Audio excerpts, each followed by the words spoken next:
Vazamento da prova de Direito do Trabalho, agora do exame 136 da UAB.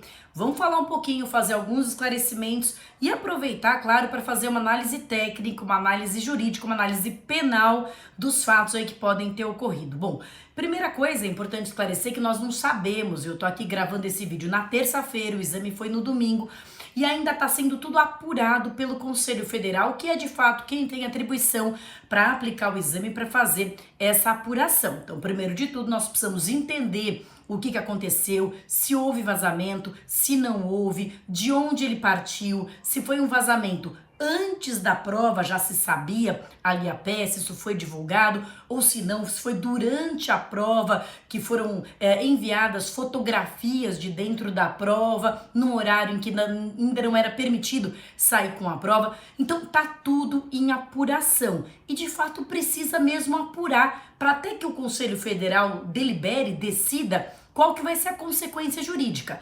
Veja, é uma situação diferente da situação de um concurso público, né? Num concurso público, qualquer vazamento, na medida em que beneficia alguns, prejudica outros também, né? Porque alguém vai estar passando uma prova vazada, com uma prova fraudada, na minha vaga. Na OAB, nós não temos essa questão da disputa de vaga. Então, digamos assim, entre aqueles que de toda sorte reprovariam, nada muda, né? Mas entre aqueles que eventualmente passariam, aí é possível que passem pessoas que não deveriam passar. E é por isso que o Conselho Federal, por hora, deliberou suspender as correções da prova de trabalho para apurar exatamente o que aconteceu. Hoje em dia, os crimes, graças à tecnologia, são muito mais fáceis de serem cometidos, mas eles também deixam muito mais vestígios. Isso é uma coisa que as pessoas às vezes não percebem, elas acham que a tecnologia blinda, pelo contrário,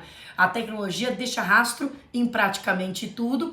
Então, eu acho que o Conselho Federal fez muito bem de suspender a correção do exame até que seja analisado como e em que dimensão se deu esse vazamento. As pessoas têm também me perguntado se isso pode acarretar a anulação das outras áreas. Veja, a menos que haja uma demonstração de que as outras áreas também houve pessoas beneficiadas por algum tipo de vazamento, né? A princípio, neste momento, não se está cogitando disso. Pode haver, mas é preciso apurar se esse vazamento também atingiu outras áreas, como por exemplo, penal. Por hora, não há nenhuma notícia de que o vazamento tenha atingido outras áreas, né? Só há notícia de que o vazamento talvez, né? A gente também não sabe nem se ele existiu, mas se ele existiu, ele atingiu a prova de direito do trabalho, portanto, o que se está cogitando, ainda não se deliberou, é se haverá ou não a anulação da prova de trabalho.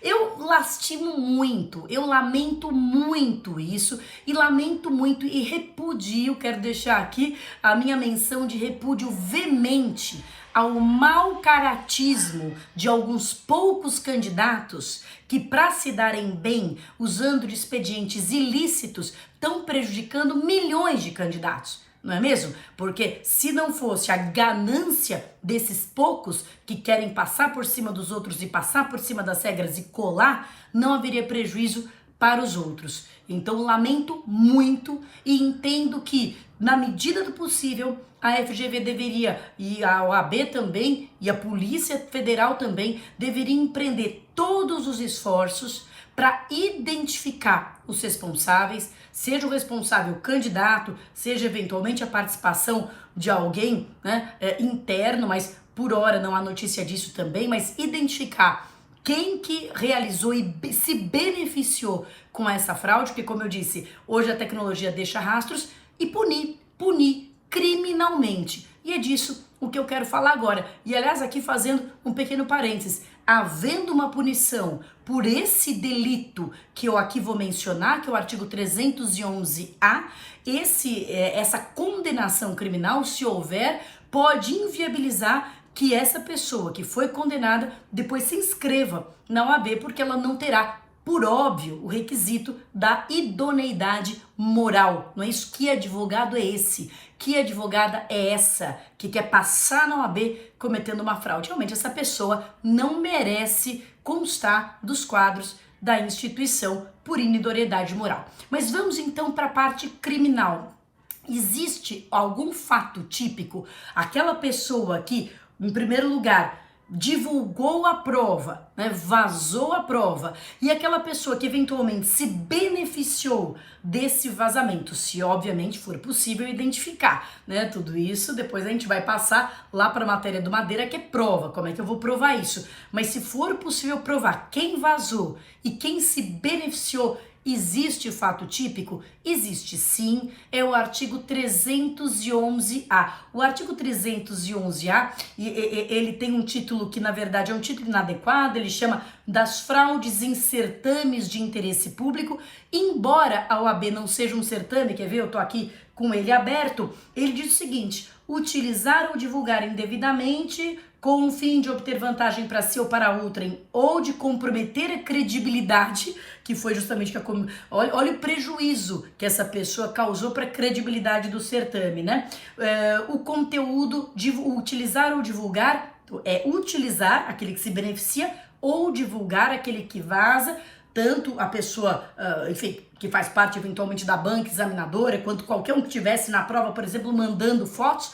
Enquanto eu não posso sair com o caderno, aquele conteúdo é sigiloso, e portanto se eu mandar foto para fora, eu estou divulgando, comprometendo a credibilidade do exame, mesmo que não obtenha nenhuma vantagem, crime é formal, eu estou comprometendo a credibilidade do exame. De concurso público, avaliação ou exame público, processo seletivo para ingresso no ensino superior, ou o inciso 4 do artigo 311A, exame ou processo seletivo previsto em lei. O exame de ordem é um exame previsto em lei e, portanto, se enquadra aqui como objeto material desse crime do artigo 311A, que tem uma pena de 1 a 4 anos e que, como eu disse, pode ter um reflexo penal, claro, a condenação, e pode, inclusive, ter um reflexo extrapenal, que é comprometer o requisito da idoneidade para depois se inscrever nos quadros da OAB. Eu, então, me solidarizo com todos os candidatos que de forma lícita, com a cara e com a coragem,